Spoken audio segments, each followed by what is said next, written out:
I'm in the kitchen again, and today I'm going to be processing some yellow squash from the garden. I went ahead and picked just about all the squash on the plants yesterday and today because the heat is getting unbelievable. And also the bugs, the squash bugs or stink bugs or whatever you want to call them, they're just having a heyday out there. So I went ahead and picked up most of all my squash, and you want to pick them when they're about anywhere from 3 to 7 inches big, while the seeds are still small. You can see in that. And also the flesh is tender. If you pick them any larger, they're just going to be tough, and the seeds are going to be really big if you like to keep the seeds in, which I don't. I always take the seeds out. I scoop them out with a spoon. My mother did, so I do too, but I don't like eating the seeds. So what you do is you just take it like this and you just scoop it out like that. And you may lose a little bit of the quantity of your vegetable, but it's so much better when you're cooking it. And do that again so you can see. Take your spoon and just scoop it out like that. That's it. Like that. And then what you do is you take it and you cut it however big you want it, okay? I usually do mine about 1 inch thick pieces. And you want to try to do them as evenly as possible because that way they'll all blanch evenly, okay? Before you get started, you want to gather up all your supplies. What I do is I have about maybe 3 or 4 of these big bowls like this. That way I can wash it and separate them into the different stages that I'm processing.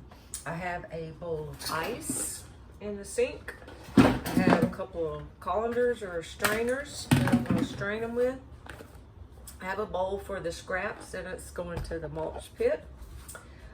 You want to have your freezer bags and a marking pen so you can label it, contents and date and amount. And you have a measuring cup. And then you also have a large pot so you can boil your water in, okay? You need a lot of water to cover the vegetable when it's blanching. Have some pot holders handy so you don't burn yourself. And then I want to show y'all this. This is a book that I bought when I first started gardening. I bought this in 1980 when I first got married. I think the last publication for it was 1978. And I just love this book. I know you can look things up online and get all the information you need, but I just like a go-to book where I can look at it, and it tells you how long to blanch. If you can look really close down there at the squash, I think it's right there. Yeah, right there. It tells you kind of some tips on preparing it, and then it tells you to blanch it for 3 minutes or 6 minutes for larger pieces. So this is just a good little book. I don't know if you can still find it online, but if you wanted to look for it, it's called Freezing and Canning Cookbook. But it has some information if you never canned.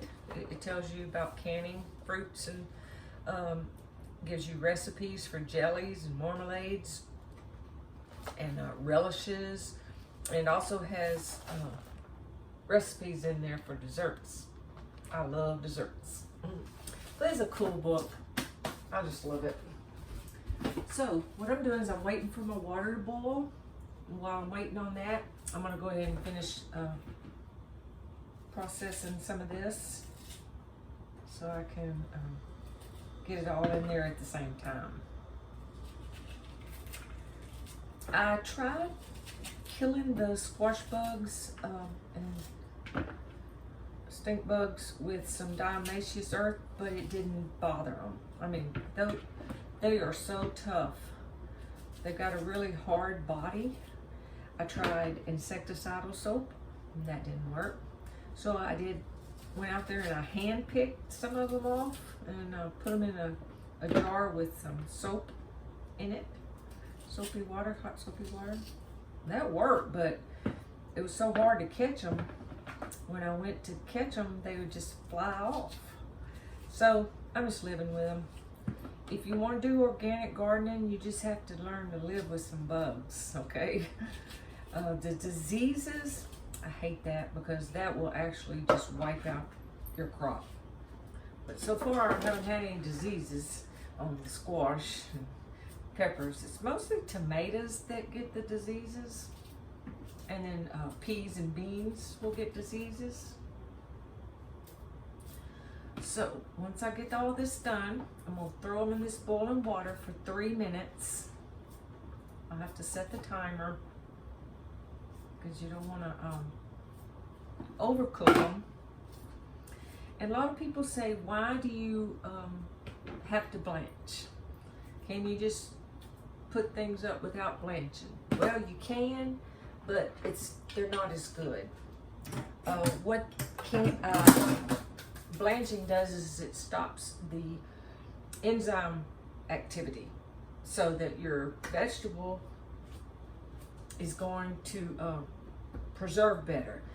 It's going to keep the color and it'll keep the texture and the flavor all be better. So you really don't want to skip blanching, okay? You need to blanch. So I guess that's all the advice I have today for this. It's real simple. If you don't have a garden, you can go to the grocery store and buy some vegetables or fruits in bulk. Look it up online, see how long it says to blanch, because even though I've been doing this for a lot of years, I still forget how long. I have to go back to the book and check because each vegetable is different. So until next time, y'all, God bless you. Bye-bye.